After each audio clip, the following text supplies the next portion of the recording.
ബോസ്മാൻ Jewellers 916 പരകായ പ്രവേശം ഇത്തവണ തികച്ചും വ്യത്യസ്തമായ ഒരു സ്ഥലയിലാണ് ആഭിചാരത്തിന്റെ യജ്ഞപീഠം ഒരുക്കുന്നത്.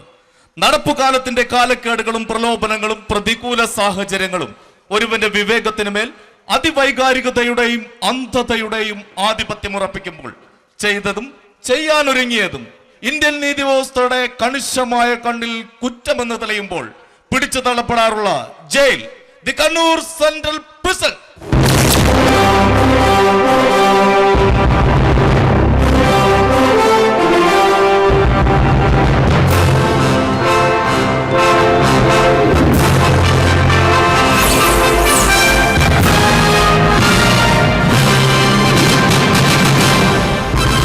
നമുക്കറിയാം, ആത്യന്തികമായി ഓരോ മനുഷ്യനും നല്ലവനും വിവേകശാലിയുമാണ്.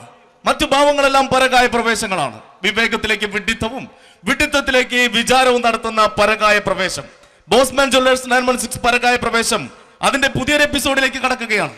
തിരുത്തപ്പെടേണ്ടതും ചേർത്ത് വെക്കേണ്ടതുമായ മാനുഷിക വിചാരങ്ങളെ മഷീട്ട് തിരയുന്ന ഒരു ആഭിചാരം, a reality show, the real experience, പരകായ പ്രവേശം.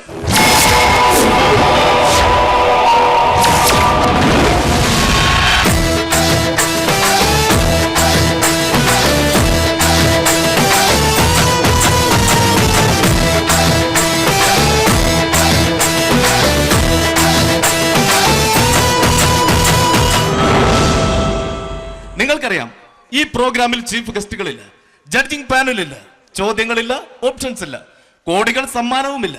ഇവിടെ തടവുകാരായ നിങ്ങളും ലക്ഷക്കണക്കിന് പ്രേക്ഷകർ കാണാനിരിക്കുന്ന ഈ പ്രോഗ്രാമിന്റെ ആദ്യ പ്രേക്ഷകനായ ഞാനും പിന്നെ ഞങ്ങളുടെ ചാനൽ ക്രൂവും മാത്രം. ഇവിടെ നിങ്ങളെ നിങ്ങൾ തന്നെയാണ് അവതരിപ്പിക്കുന്നത്. U express your self and relieve the fragrance of truth. കഴിഞ്ഞ ഒരാഴ്ചക്കാലമായി ഞങ്ങൾ ഈ ജയിലിൽ നടത്തിയ ഗ്രൂമിംഗ് റൗണ്ടിൽ നിന്ന് അനുഭവങ്ങളുടെയും കുറ്റകൃത്യങ്ങളുടെയും വ്യത്യസ്തതകൾ കണക്കിലെടുത്ത് തെരഞ്ഞെടുക്കപ്പെട്ട 3 തടവുകാരാണ് ഇന്ന് നിങ്ങൾക്ക് മുമ്പിൽ അവരവരെ അവതരിപ്പിക്കുന്നത്. മറ്റു മുഖവുരകളില്ലാതെ തന്നെ നമുക്ക് അവരെ സ്വാഗതം ചെയ്യാം നല്ലൊരു കൈയടിയോടെ. അവർ ചെയ്ത കുറ്റകൃത്യങ്ങൾക്കല്ല, സംഭവബഹുലവും വ്യത്യസ്തവുമായ അവരുടെ ജീവിതാനുഭവങ്ങൾക്കാണ് കയ്യടി എന്ന് ഓർമ്മിപ്പിച്ചുകൊണ്ട് ആദ്യ വ്യക്തിയെ ഞാൻ ഈ വേദിയിലേക്ക് സ്വാഗതം ചെയ്തു. ശ്രീമതി മാധവി അമ്മ.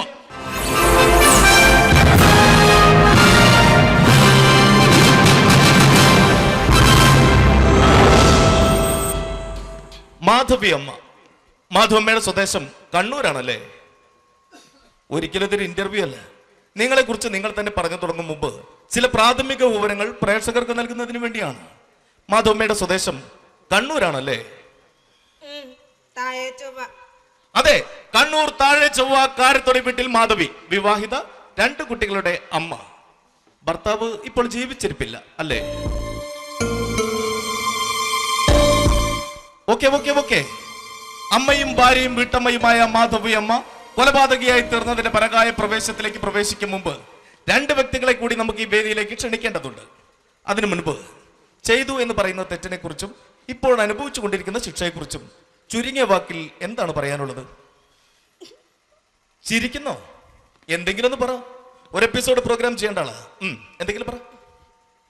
എന്തെന്നാപ്പാ, നമ്മലോ ഇതിനകത്തായിപ്പോയില്ലേ, ഇനിയിപ്പോ എന്താക്കുവാന്? അതാണ്, നമ്മെല്ലാം ഇതിനകത്തായിപ്പോയി. ജയിലിനകത്തോ സങ്കീർണതകൾ നിറഞ്ഞ ജീവിതത്തിനകത്തോ നമുക്ക് അന്വേഷിക്കാം. അതിനു മുൻപ് അടുത്ത വ്യക്തിയെ നമുക്ക് ഈ വേദിയിലേക്ക് സ്വാഗതം ചെയ്യാം. ശ്രീ ഇല്ലിക്കൊട്ടിൽ ജോയിച്ചൻ, 56 വയസ്സ്.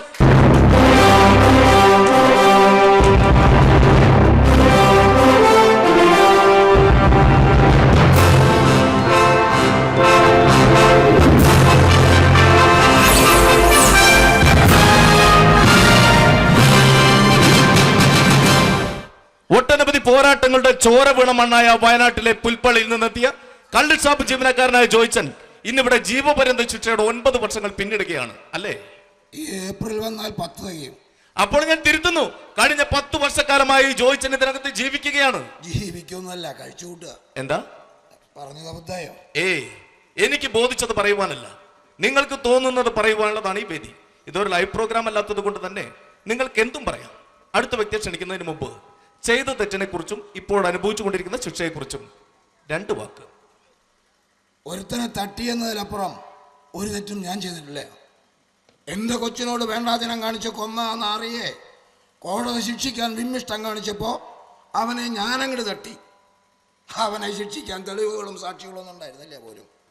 എന്ത് ശിക്ഷയുടെ കാര്യത്തിൽ അത്തരം തടസ്സങ്ങളൊന്നും ഉണ്ടായില്ല. ഒരു തിന്നുള്ളൂ, കോടതി ശിക്ഷിക്കുന്ന കരുതി കേസ് നടത്തി 4-5 കൊല്ലം ഞാൻ ആ നാറിയെ ജീവിക്കാൻ വിട്ടു. നേരത്തെ കൊല്ലേണ്ടതായിരുന്നു. 12 വയസ്സായിരുന്നു എൻ്റെ കുട്ടിക്ക്. 5ാം ക്ലാസ് തൊട്ട് അവൻ്റെ ഓട്ടോയിലാണ് പള്ളിക്കൂടത്തിലേക്ക് പറഞ്ഞു വിട്ടിരുന്നതും കൊണ്ടുവരുന്നതൊക്കെ. പിന്നെ സംശയിക്കണ്ടല്ലോ. എന്നിട്ടും ചുണ്ടക്കൊല്ലി പെരുന്നാളിൻ്റെ തലേന്ന് വൈകുന്നേരം ഇരുട്ടിയിട്ടും ഞങ്ങൾ അന്വേഷിക്കുക. അറിയില്ലല്ലോ മോൻ. Joychan, relax relax. അതിലേക്കെല്ലാം നമ്മൾ വരാനിരിക്കുന്നതേ ഉള്ളൂ. അടുത്ത തടവുകാരനായ മിന്നൽ സുകുമാരനെ കൂടി ക്ഷണിച്ചതിന് ശേഷം ഇരിക്കൂ ഇരിക്കൂ.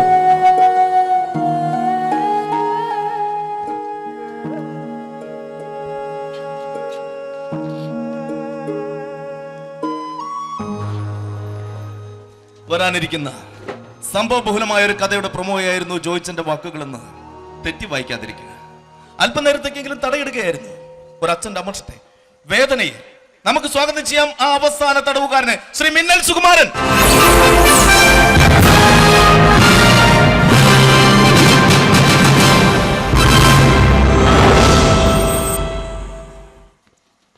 സുകുമാരൻ സാർ, പുള്ളിക്കാരൻ എവിടെ? ആളവിടെ ഉണ്ടായിരുന്നല്ലോ.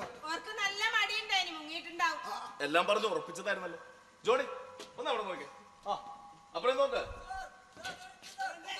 Johnny, lights, camera.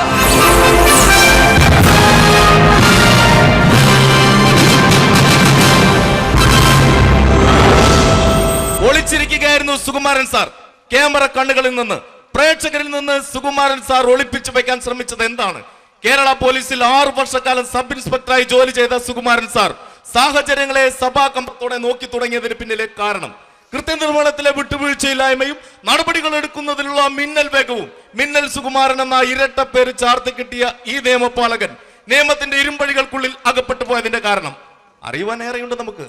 പറയുവാൻ അദ്ദേഹത്തിന് മനസ്സുണ്ടെങ്കിൽ സുകുമാരൻ സാർ മടിക്കാതെ കയറി വരൂ സാർ. എല്ലാവരും ആ സാറിന് നല്ലൊരു കയ്യടി കൊടുക്കും. സുകുമാരൻ സാറിന്റെ പരകായ പ്രവേശത്തിലേക്ക് ഹാർദവുമായി സ്വാഗതം ചെയ്യുകയാണ്. മടിക്കാതെ കയറി വരൂ സാർ.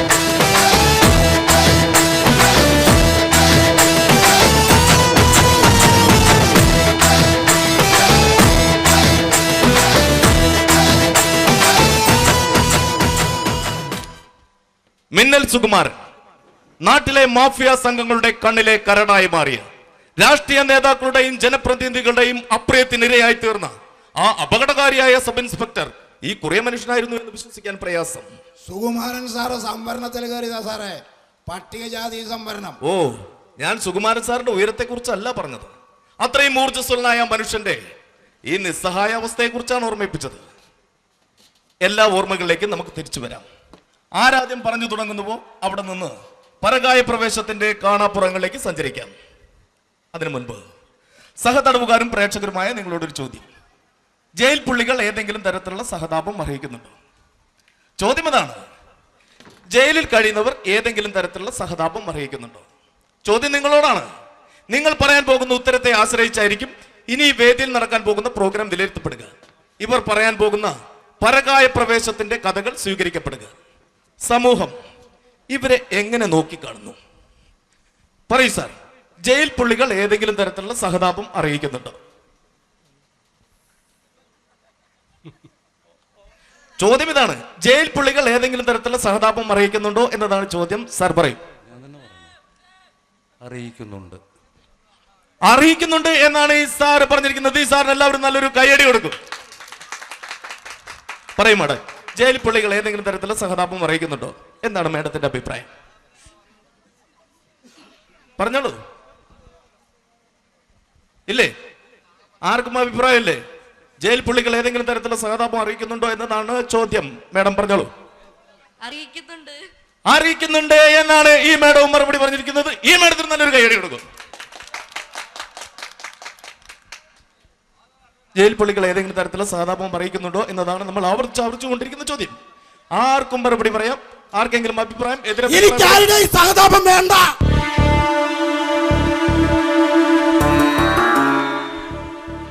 സഹതാപം കൊണ്ട് കിട്ടുന്ന ഒരു പുല്ല് എനിക്ക് വേണ്ട. സഹതാപത്തിന്റെ പേരിൽ ആർക്കും ഇന്നോളൊരു പുല്ല് കിട്ടിയിട്ടുമില്ല. അതാണ് ഇത്രയും നേരം ഒളിച്ചിരിക്കുകയായിരുന്ന സുകുമാരൻ സാർ പരകായ പ്രവേശത്തിലേക്ക് സ്വയം രംഗപ്രവേശം ചെയ്തിരിക്കുകയാണ്. സമൂഹ മനസ്സ് എന്നും യോജിച്ചും വിയോജിച്ചും നിൽക്കും. എന്നാൽ ഒരു മനുഷ്യന് എത്രമാത്രം ആത്മവിശ്വാസത്തോടെയും ആർജവത്തോടെയും പറയുവാൻ കഴിയുന്നുവോ അതിന് സമൂഹം എന്നും കാതോർക്കും. പറയൂ സാർ, നമുക്ക് തുടങ്ങാം. നിങ്ങളുടെ പ്രോഗ്രാമിന്റെ വിജയവും റേറ്റിംഗ് ഒന്നും എന്നെ ബാധിക്കുന്ന വിഷയമല്ല. പക്ഷെ ഞാൻ പറയാൻ തുടങ്ങിയ പറയുന്നതൊക്കെ എഡിറ്റ് ചെയ്യാതെ ലോകം മുഴുവൻ കാണിക്കാനുള്ള മനസ്സുണ്ടാകണം. പറ്റുമോ? പരകായ പ്രവേശം എന്ന ഈ പ്രോഗ്രാം 300-ൽ പരം എപ്പിസോഡുകൾ പിന്നിട്ടത് അതിന്റെ സുതാര്യതയും സാമൂഹിക പ്രതിബദ്ധതയും ഉള്ളത് പറയാൻ കാണിച്ച ധീരതയും കൊണ്ടാണ്. അതുകൊണ്ട് സാർ ധൈര്യമായിട്ട് പറയൂ. ഞാൻ പറയാം. സത്യത്തിന് നീതിക്ക് നിരക്കാത്തതായിട്ടൊന്നും എൻ്റെ ഔദ്യോഗിക ജീവിതത്തിൽ ഞാൻ ചെയ്തിട്ടില്ല. എന്നിട്ടും ഞാനൊരു കൊള്ളരാത്ത പോലീസുകാരനായി സസ്പെൻഷനും വാങ്ങി വീട്ടിലിരുന്ന് പോയത് എന്തുകൊണ്ടാ? എനിക്ക് ഉയരം കുറഞ്ഞു പോയതുകൊണ്ടാണോ? നിങ്ങൾ ചിരിക്കണ്ട. കാരണം അതല്ല. കാരണം എന്താന്ന് ഞാൻ പറഞ്ഞ പലർക്കും പൊള്ളും. പിന്നെ ഞാനൊരു കുടുംബം നോക്കാത്ത വീട്ടുകാരനായിരുന്നില്ല. എന്നിട്ട് ഞാൻ കുടുംബത്തിന് കൊള്ളാത്തൊരുത്തനായി പോയത് എന്തുകൊണ്ടാ? അതിനുള്ള കാരണം വേറെ. എനിക്കറിയാം. സ്നേഹിച്ച് കല്യാണം കഴിച്ചതാ ഞാൻ എൻ്റെ പെണ്ണിനെ. എന്നിട്ടും അവളുടെ മേത്ത് 9 വെട്ടാ ഞാൻ വെട്ടിയത്. അതെന്തുകൊണ്ടാ? അതിനുള്ള കാരണം വേറെയാ. ഞാനത് പറയാൻ ചെയ്യാം, പക്ഷെ കാണിക്കണം. ലോകം മുഴുവൻ നിങ്ങൾ കാണിക്കണം. ഡെഫിനറ്റ്ലി പരകായ പ്രവേശത്തിന്റെ ആഭിചാര പത്മത്തിലേക്ക് മിന്നൽ സുകുമാരൻ പ്രവേശിക്കുകയാണ്. മനസ്സിന്റെ യജ്ഞകുണ്ടത്തിൽ നിന്ന് നേരിന്റെ വാക്കുകൾ പിറക്കും മുമ്പ് അറിഞ്ഞതിന്റെയും അറിയാത്തതിന്റെയും കൂടുവിട്ട് കൂടുമാറ്റത്തിന് മുൻപ് ഒരു ബ്രേക്ക് ആവശ്യമായി വന്നിരിക്കുന്നു. ഒരു നെടുവീർപ്പിന്റെ ആശ്വാസത്തിനും പൊള്ളുന്ന യാഥാർത്ഥ്യത്തിനും ഇടയിലേക്ക് ഷോർട്ട് ബ്രേക്ക്.